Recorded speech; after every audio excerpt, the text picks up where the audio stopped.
Good morning आप सभी को। आपके समक्ष एक क्वेश्चन है, ये रिडॉक्स रिएक्शन का। What will be the maximum possible oxidation state of the chromium and sulphur in this given compound.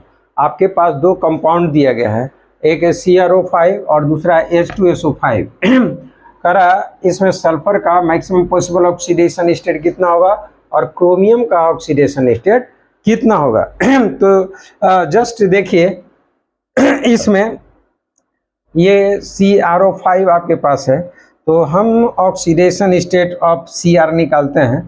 तो let oxidation state of Cr मतलब क्रोमियम इज x है। अकॉर्डिंग टू इसको आप मान लेते हैं x, क्या मानिएगा x, और ऑक्सीजन का होता है -2, तो -2 × 5 ये हो गया 10 = 0। x should be +10। लेकिन आपको एक बात ध्यान रहना चाहिए कि क्रोमियम के लास्ट शेल में बैलेंस इलेक्ट्रॉन 6 है। अगर बैलेंस इलेक्ट्रॉन 6 है तो ये 10 इलेक्ट्रॉन कैसे लॉस करेगा, दैट मीन्स ये रॉन्ग है ये कॉन्सेप्ट। अब आपको दूसरा कॉन्सेप्ट से सोचना होगा इसका स्ट्रक्चर। ये क्रोमियम का देखिए ये स्ट्रक्चर है, इसको हम लोग बटरफ्लाई स्ट्रक्चर के नाम से जानते हैं। ये हो गया बटरफ्लाई, ऐसे समझ गए, और यहाँ पर ये ऐसे और ये ऐसे, क्लियर। अब जब ऑक्सीजन ऑक्सीजन के भी सिंगल बॉन्ड होता है तो इसको बोला जाता है पेरोक्साइड बॉन्ड। इसको ये हो गया पेरोक्साइड बॉन्ड, ठीक है। और पेरोक्साइड में मतलब पेरोक्साइड का आप देखे होंगे होता है सिंबल O2-2, दैट मीन्स एक O पर -1 ऐसे। तो यहाँ पर -1, ये -1, यहाँ पर -1 और यहाँ पर भी -1 चार्ज है, और ये जब डबल बॉन्ड है तो -2। अब हम इसका ऑक्सीडेशन स्टेट निकालेंगे। क्रोमियम का x मान लीजिए, और 4 ऑक्सीजन है तो -4, और फिर इसका माइनस ऐसा -1 चार्ज वाला 4 वो है तो 4, और -2 = 0, x = +6। तो इस तरह से क्रोमियम का oxidation state in CrO5 maximum +6 है, नॉट 10। प्यारे दोस्तों, अब मैं दूसरा ऑक्सीडेशन मेरे लिए टास्क है। यहाँ क्या टास्क है कि H2SO5 में इन H2SO5 देखिए ये H2SO5 में सल्फर का निकालना। तो सल्फर का आप जनरली अगर निकालते हैं तो देखिए ये हो गया हाइड्रोजन का 2 और प्लस सल्फर का x मान लीजिए, ऑक्सीजन का वही O -2 होता है, 5 × 10 = 0। ये हो गया x प्लस, देखिए x ये 2 इसमें घट जाएगा तो -8 = 0। x का होना चाहिए +8, ध्यान रहे। लेकिन सल्फर ग्रुप 16 का एलिमेंट का मेंबर है, यानी 6 का, तो जिसके वैलेंस शेल में 6 इलेक्ट्रॉन है, तो यहाँ 6 वैलेंस इलेक्ट्रॉन जितना उससे ज़्यादा इलेक्ट्रॉन लॉस नहीं कर सकता है। तो सल्फर का ये +8 आया, ये रॉन्ग है। तो आपको दूसरा तरीका सोचना होगा।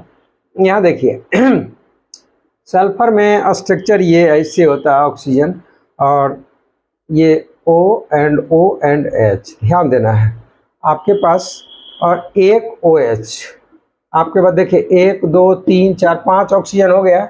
अब आपको बताना है, ये है पेरोक्साइड बॉन्ड, ये भी पेरोक्साइड बॉन्ड। आप ले लीजिए 2 हाइड्रोजन है तो दोनों हाइड्रोजन का 1 1 2 तो 2 और प्लस, और देखिए सल्फर का हम x मान लेते हैं। और ध्यान रहे 2 हाइड्रोजन का छोड़ दीजिए, हम इस पूरे के लिए अगर OH ले लेते हैं तो ये क्या हो जाएगा OH, चलिए OH ने H ले लीजिए, और यहाँ -2 तो हो गया -6। अब फिर ये -2 = 0। तो अब देखिए 2 प्लस और 2 माइनस कैंसिल, x -6 = 0, x = +6। इस तरह से सल्फर का इस कंपाउंड में होगा +6 और क्रोमियम का भी यहाँ पर होगा +6। तो इस तरह से ये दोनों ये टिपिकल एलिमेंट है, ये कंपटीशन में पूछा जाता है। तो इसका ऑक्सीडेशन नंबर मैंने आपको बता के दिखाया। हो सकता है एक बार मैं सल्फर ये H2SO5 का फिर से एक बार बता के दिखा देता हूँ। देखिए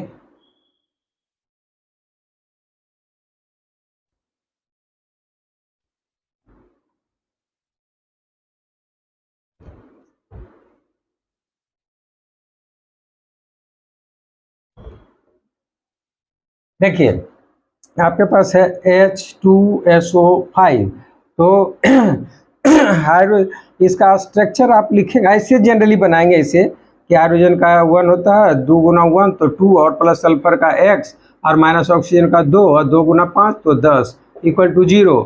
ये हो जाएगा x minus 8 equal to 0, x equal to plus 8, जो कि संभव नहीं है क्योंकि we know that in sulphur there are 6 valence electron only, so sulfur never lost more than 6 electron, so it is wrong.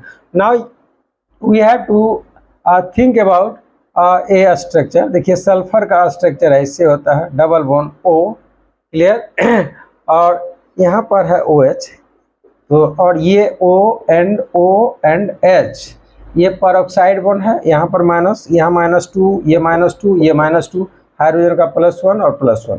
तो हम यहाँ पर सल्फर का x ले लेते हैं, तो x देखिए -2 -6 और ये हो गया +2, हाइड्रोजन का 2 हाइड्रोजन है और परऑक्साइड का 2 इक्वल टू 0, परऑक्साइड का कट गया तो x - 6 इक्वल टू 0 और x इक्वल टू कितना हो गया +6। दैट मीन्स ये सल्फर का +6 होगा यहाँ पर।